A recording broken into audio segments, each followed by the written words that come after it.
এ কি হঠাৎ মুলি বাঁশের দণ্ডা তৈরি করছো কেন? বলি ঘরে ডাকাত আসবে নাকি? না, আত্মরক্ষার উপায় বার করছি। যা দিনকাল পড়েছে, ডাকাত আসতে আর কতক্ষণ। কি ভাবো আমায়? এক সময় লাঠি খেলতাম। এই রে, কথাটা জানলে ভগবান হয়তো বলে বসতো উনি ছোটবেলায় তরোয়াল খেলতেন। তবে যাই বলো না কেন, তোমাদের এই ভগবান কিন্তু একটা ঢ্যাঁড়স। কোনো মন্ত্রী অসুস্থ, সেনাপতি বিছানায়, এই অবস্থায় কোনো রাজ্য চলে? দাদু দাদু, আমাদের পুরানো মন্ত্রী কথা বলতে শুরু করেছে, সবাই দেখতে গেছে। তা তুমি যাবে না? যাবো তো বটেই, কিন্তু ভগবানের দয়া থেকে এবার আমরা বঞ্চিত হব।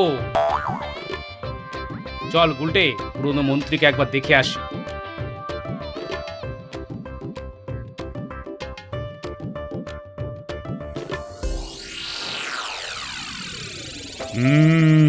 এর চাইতে ভালো খবর আর কি হতে পারে মন্ত্রী?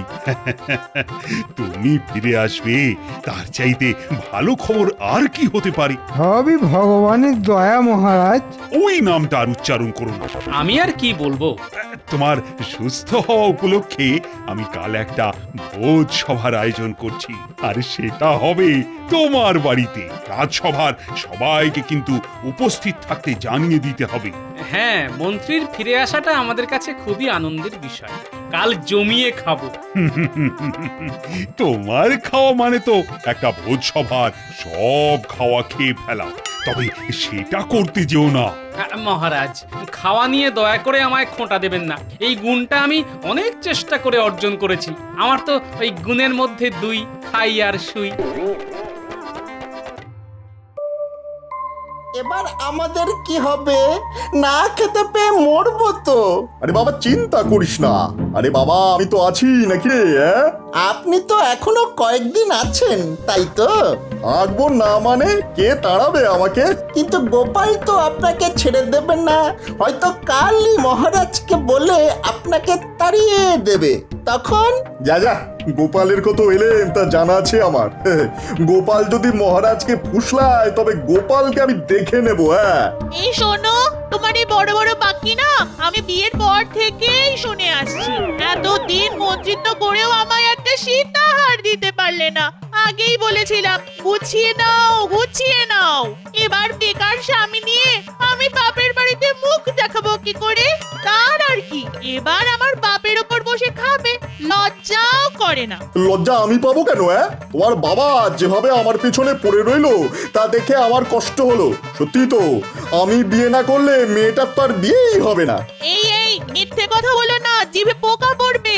আমার বাবাকে কে কে বলেছিল বাড়িতে সোনা মোহরের ছড়াছড়ি, আপনার মেয়ের কোনো কষ্ট হবে না। সেরকমই ছিল। বিয়ের পর সব বুদ্ধি ঘেঁটে গেছে। তবে মন্ত্রী থাকি বা না থাকি, তোমায় সোনার বাজু আমি গড়িয়ে দেবই। কোথা থেকে শুনি? তুমি কি জাদু জানো নাকি? রাজবাড়ি লুট করবো। সেনাপতি এখন নেই, এটাই সুযোগ। এতেও তোমার শিক্ষা হয়নি। এবার কি শুলে চড়ার শখ হয়েছে? শুলের ভয় আমায় দেখিও না। ছোটবেলায় কত শুলে চড়েছি জানো? তোমাদের নাগরদোলার চাইতে অনেক আরামের। আরে ছাড়ুন এসব বাজে কথা। এদিককার খবরটা শুনেছেন? পুরনো মন্ত্রী সুস্থ হওয়ার উপলক্ষে তার বাড়িতে আজ মহারাজ ভোজ সভার আয়োজন করেছেন। ইলাহি ব্যাপার, রাজবাড়ির সবাই যাচ্ছে, এমনকি পাইক বরকন্দাজ। বাড়ি একেবারে ফাঁকা। বলিস কি রে? তবে শেষ কামড়টা দিয়ে আসি বল। পুরো বাড়ি একেবারে ফাঁকা করে দেব, তারপরে জঙ্গলে পগার পার। কি বলিস? হ্যাঁ গো, রানীর ঘর থেকে আমার জন্য হীরের গোটা দশেক মালা নিয়ে এসো তো।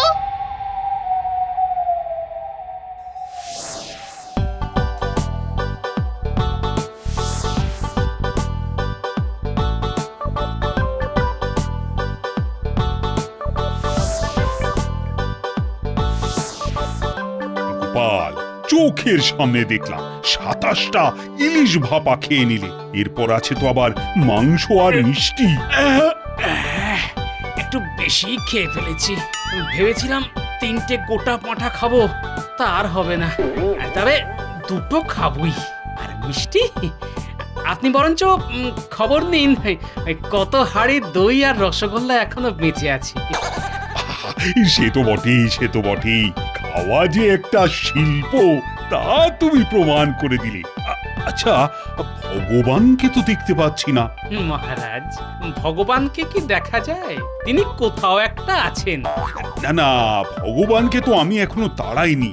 মানে তাড়াবো কি না সেটাই এখনো ঠিক করে উঠতে পারছি না। তাড়াবেন কেন? এমন বুদ্ধিমান লোককে কি কেউ তাড়ায়? তাহলে কোথায় রাখবো ওকে? কেন, আপনার পাশে, কিন্তু পা, হাত আর মুখটা বেঁধে রাখতে। বাবা বাবা বাবা, চমৎকার হবে। কিন্তু ভগবান এলো না কেন বলো তো? দেখুন ওর শাগরেদদের নিয়ে কোনো চক্রান্ত করছে কিনা। সেটাই তো চিন্তার। তবে ওকে চোখে চোখে রাখা কিন্তু খুব দরকার। এই সর্বনাশ, আমার তো পেয়ে গেছে। হ্যাঁ, পেয়ে গেছে? তখন থেকে বলছি এত কেউ না, কেউ না। এবার কি হবে? রাজবাড়িতেই যেতে হবে। আমার বাড়ি অনেকটাই দূর। তাড়াতাড়ি মহারাজ, নইলে আমার একেবারে কাপড়ে চোপড়ে হয়ে যাবে। না, তোমাকে নিয়ে আর পারা গেল না।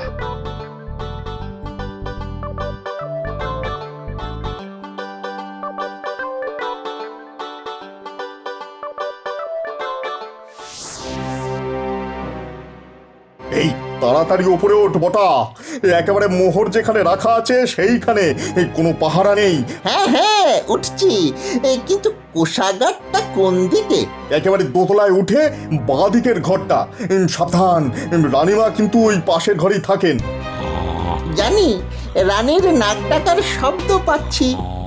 শোন, আমার বউয়ের জন্য খান দশেক হীরের মালা নিয়ে আসিস, বুঝলি? নইলে আমার একেবারে চুল ছিঁড়বে।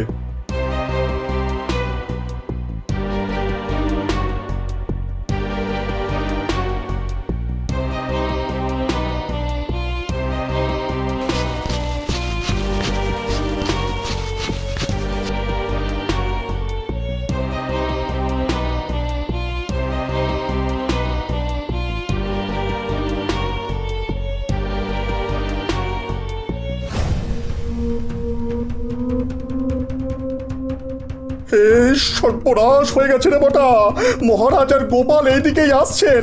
এই তাড়াতাড়ি তাড়াতাড়ি পালা।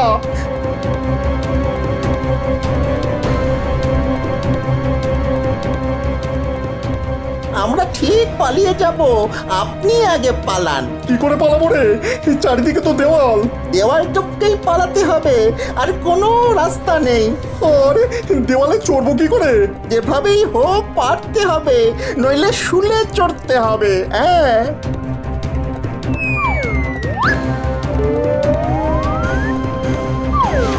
বাবারে বউরে বাবা, আরে কে আছো?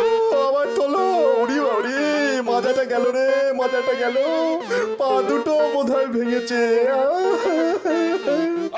আরে ভগবান, আরে তুমি পড়ে গেলে কিভাবে? দেখি দেখি, হাত পা ভাঙলো কি না? স্মৃতির টানে পাঁচিলে উঠেছিলাম রাজবাড়িটা শেষবারের মতো দেখবো বলে, তার হলো না। বিধাতা আমার কোমর ভেঙে এখানেই থাকতে বললো। ওরে বাবারে বাবারে বাবা। এই কে আছিস?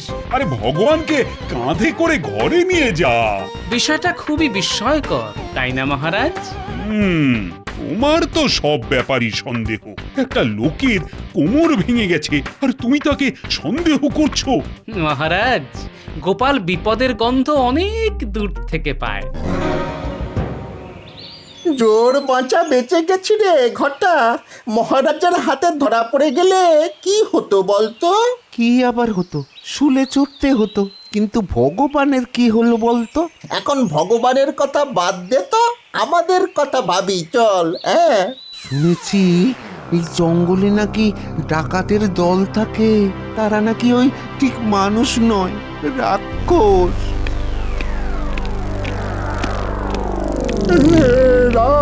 রাক্ষস!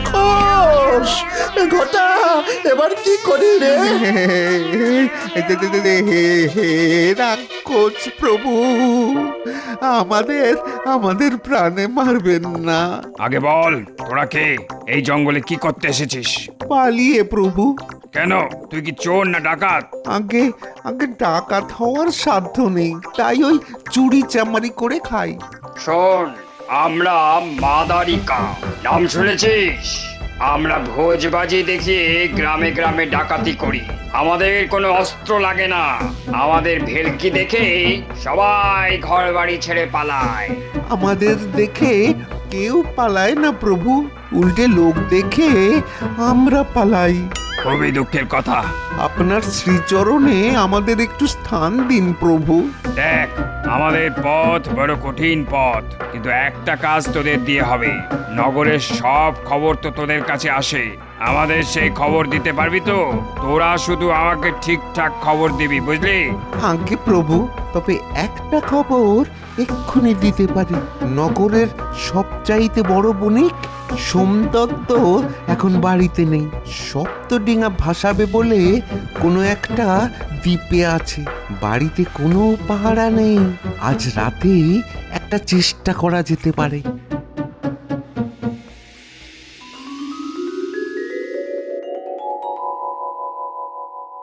মহারাজ, আজ কতদিন পর রাজসভায় আসতে পেরে কি যে আনন্দ হচ্ছে তা কি করে বোঝাবো।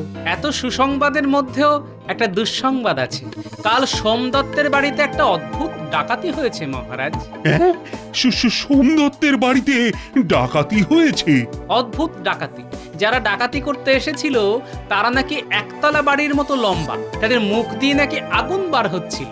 যারা দেখেছে তারা বলছে ওরা নাকি রাক্ষস, জঙ্গলে থাকে, ওরা নাকি মানুষ চিবিয়ে খায়। আমিও ওদের কথা শুনেছি। ওদের আটকানো খুব শক্ত। এখন কি যে করি? তবে একটা যজ্ঞ করলে মনে হয় রাক্ষসরা আর ভয়ে আসবে না। ঠিক কথা বলেছে আমাদের মন্ত্রী মশাই। বড় করে একটা যজ্ঞ করতে হবে।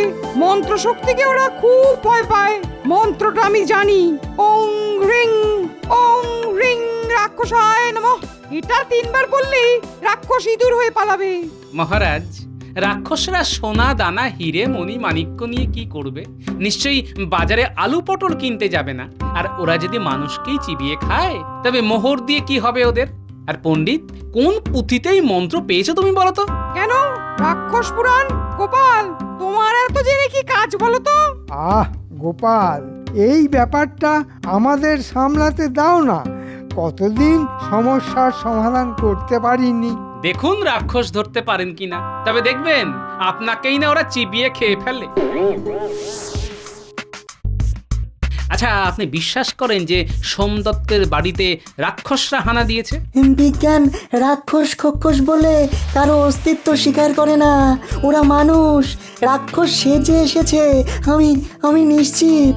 কিন্তু ওরা মুখ দিয়ে আগুন বার করছে কি করে? মুখ দিয়ে বোধহয় নয়, ওদের কাছে নিশ্চয়ই আগুন ছিল। হ্যাঁ, মুখ দিয়ে দাহ্য পদার্থ কোহল ওই আগুনের দিকে ছুঁড়ে দিলে আগুন দাও দাও করে জ্বলে উঠবে। লোকে সেটা দেখে ভাবে যে মুখ দিয়ে আগুন বার হচ্ছে। কিন্তু তারা এত লম্বা হলো কি করে?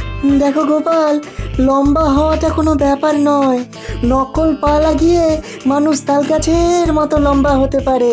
আমি আপনার কথা বুঝেছি। আচ্ছা, আপনার বিজ্ঞান চর্চায় তো কোহল লাগে। রাজবৈদ্য যাকে সুরাসার বলে, সেই কোহল আপনি যতটা পারেন জোগাড় করে রাখুন, খুব শিগগিরই কাজে লাগবে।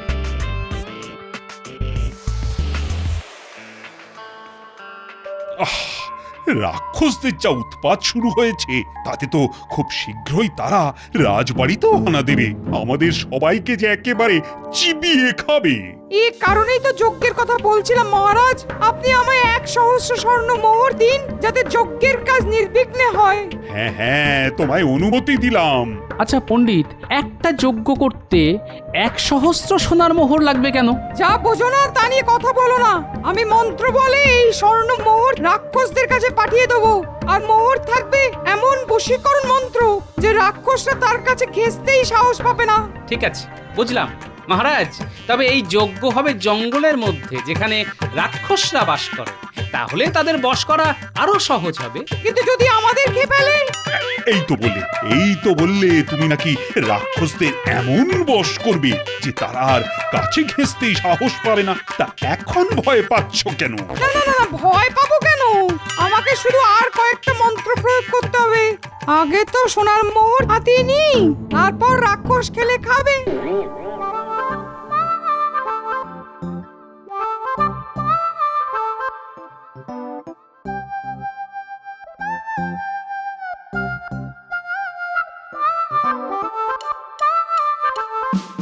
ভালোই তো দাম আনলে, 1,000 স্বর্ণমুদ্রা।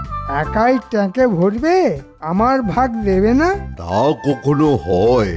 কিন্তু গোপাল যে সব ভেস্তে দিল, জঙ্গলে কেন যোগ্য হবে বলো তো? আরে রাক্ষস টাক্ষস কিছুই নয়, এরা ডাকাত। ভগবানের সাগরেদ বটা ঘটা ভগবানকে না পেয়ে আমার কাছে এসেছিল, সব বলেছে। ওদের বলে মাদারিকা, ভোজবাজিতে ওরা ওস্তাদ। নবাবের সেনারা ঘোড়ায় করে ওদের ধরতে পারে না, লম্বা পায়ের এত জোর। ওরা ওই মোহর চেয়েছে, নইলে নাকি রাজবাড়ি লুট করবে।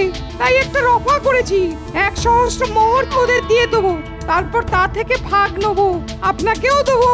বাহ বাহ, চমৎকার ব্যবস্থা করেছে। যাই করো বাপু, আমার ভাগটা কিন্তু চাই।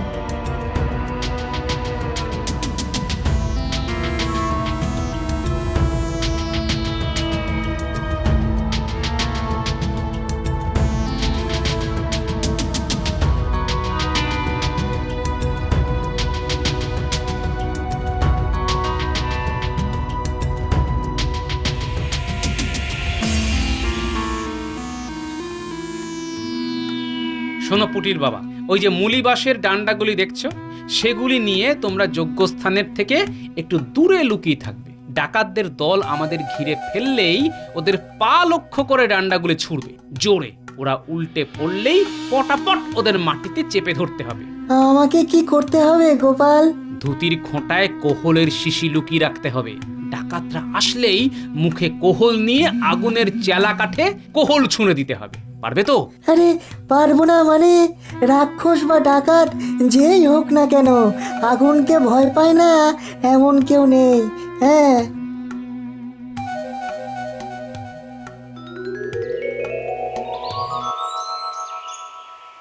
তাহলে যজ্ঞের কাজ শুরু করো পণ্ডিত। কাদের জন্য অপেক্ষা করছো? নজর রাখ গুলটে, লম্বা ডাকাতদের দেখতে পেলেই ডান্ডা ছুঁড়ে মারবি, টিপ করবি একেবারে পায়, দেখবি কি মজা হয়।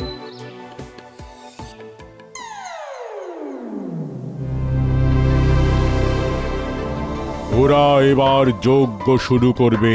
তোরা মুখ দিয়ে আগুন ছুঁড়তে ছুঁড়তে হারে রে রে করে তেড়ে যাবি। বটা আর ঘটা এই হট্টগোলের মধ্যে পণ্ডিতের কাছ থেকে সোনার মোহর নিয়ে আসবে, বুঝেছিস? ওং রিং রাক্ষসায় নমঃ, ওং রিং রাক্ষসায় নমঃ। এসে গেছে, এই বেলায় সোনার মোহরগুলি সরিয়ে ফেলি, বটা ঘটা এক্ষুনি এসে পড়বে।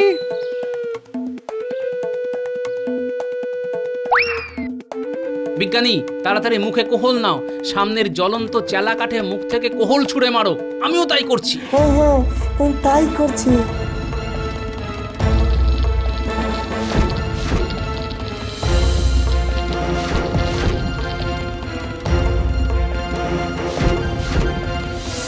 একই রে, আমাদের দিকে আগুন ছুটছে কে রে?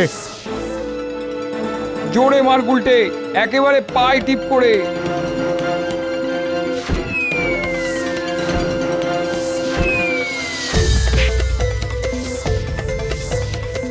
ওরা ভয় পেয়েছে বিজ্ঞানী, টান্ডা খেয়ে মাটিতেও পড়ে গেছে। এখন ওদের ধরতে হবে।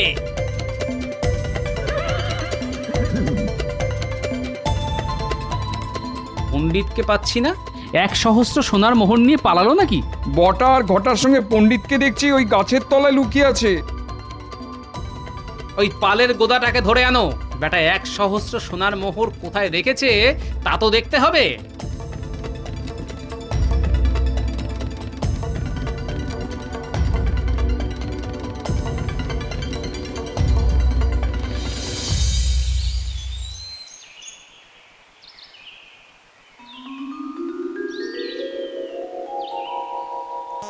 আরে বটা ঘটা যে, এতদিন তো ভগবানের হয়ে চুরি চামারি করতি, এখন পণ্ডিতের হয়ে কাজ করছিস? হ্যাঁ, মোটেই না, শুধু কি আমার হয়ে ওরা কাজ করে নাকি?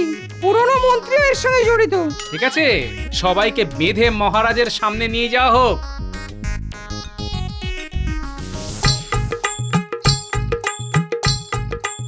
এই হলো ব্যাপার মহারাজ। এরা রাক্ষস খোক্ষস নয়, ডাকাত। এদের দলের নাম মাদারিকা। ভোজবাজি দেখিয়ে ওরা ডাকাতি করে। ডাকাতদের যে কি শাস্তি দেব তা জানি, কিন্তু গোপাল ঘরের শত্রু পণ্ডিতকে যে কি করব সেটাই তো বুঝে উঠতে পারছি না।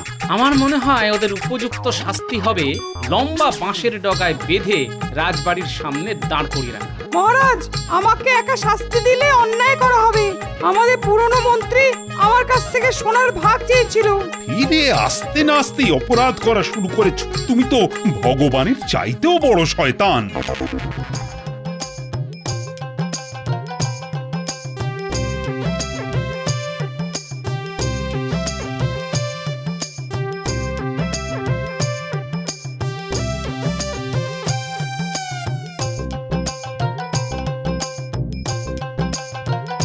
এত বাঁশ তুমি কাকে দেবে? এইমাত্র দিয়ে আসলাম। মহারাজ যা পুরস্কার দিয়েছে তা দিয়ে বাঁশই কিনে আনলাম। জানি না কখন কি কাজে লাগবে। ও, এই যে হেয়ালি করে কথা বলো, বুঝি না বাবা।